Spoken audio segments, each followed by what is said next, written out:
Welcome to Hanas cooking world. Hanas cooking വേൾഡിൽ നിന്ന് ഉണ്ടാക്കാൻ പോകുന്നത് ഒരു സ്പാനിഷ് ഓംലേറ്റ് ആണ്. അപ്പോൾ അതെങ്ങനെയാണ് ഉണ്ടാക്കണമെന്ന് നോക്കാം.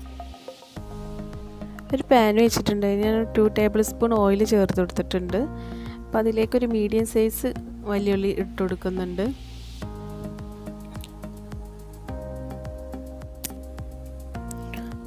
ഒരു മീഡിയം സൈസ് ഉരുളൻകിഴങ്ങ് ഞാൻ എടുത്തിട്ടുണ്ട്. അത് സ്കിന്നൊക്കെ റിമൂവ് ചെയ്ത ശേഷം സ്മോൾ പീസായി കട്ട് ചെയ്തെടുത്തിട്ടുണ്ട്. അപ്പോൾ അതും ചേർത്ത് കൊടുക്കുക. പിന്നെ ആവശ്യത്തിന് ഉപ്പും ചേർത്ത് കൊടുക്കുക. ശേഷം ഒന്ന് വഴറ്റിയ ശേഷം ഒന്ന് അടച്ച് വെച്ചിട്ട് അത് പൊട്ടാറ്റോ കുക്കാവുന്നവരെ ഒന്ന് വേവിച്ചെടുക്കുക. ഇപ്പോൾ കുക്കായി വന്നിട്ടുണ്ട്. അപ്പോൾ നമുക്ക് ഒരു പ്ലേറ്റിലേക്ക് മാറ്റാം. അതിനുശേഷം ഒരു 3 എഗ്ഗ് എടുത്തിട്ടുണ്ട് ഞാൻ. അതിലേക്ക് ആവശ്യമായ ഉപ്പ് ചേർത്ത് കൊടുക്കുക. പിന്നെ കുറച്ച് പെപ്പർ പൗഡർ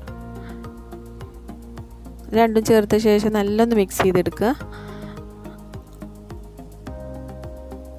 പിന്നെ ഒരു പച്ചമുളക് എടുത്തിട്ടുണ്ട്. പിന്നെ കുറച്ച് മല്ലിയില എടുത്തിട്ടുണ്ട്.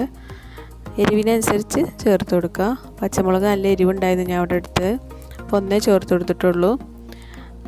പിന്നെ നമ്മൾ നേരത്തെ വഴറ്റി വെച്ച ആ മിക്സ് ഇതിലേക്ക് ചേർത്ത് കൊടുക്കുക.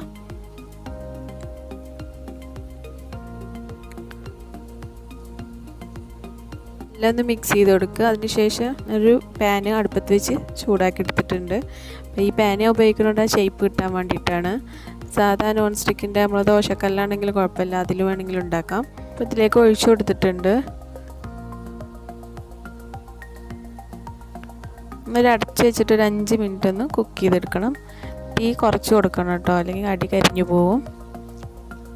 ഇതായിട്ടുണ്ട് കേട്ടോ. അപ്പോൾ അതായിട്ടുണ്ട്. നമുക്കൊന്ന് പുറത്തേക്ക് മറിച്ചിട്ട് കൊടുക്കുക. ഞാൻ ഒരു ഫ്രൈ പാനിലേക്ക് മാറ്റിയിട്ടുണ്ട്. അപ്പോൾ അതോടെ റെഡി ആയിട്ടുണ്ട്. അപ്പോൾ ഈ വീഡിയോ നിങ്ങൾക്ക് ഇഷ്ടമായിട്ടുണ്ടെങ്കിൽ ഒന്ന് ലൈക്ക് ചെയ്യുക, കമൻറ്റ് ചെയ്യുക. അപ്പോൾ ആദ്യമായിട്ടാണ് നിങ്ങൾ ഈ വീഡിയോ കാണുന്നുണ്ടെങ്കിൽ ഒന്ന് സബ്സ്ക്രൈബും ചെയ്യണേ.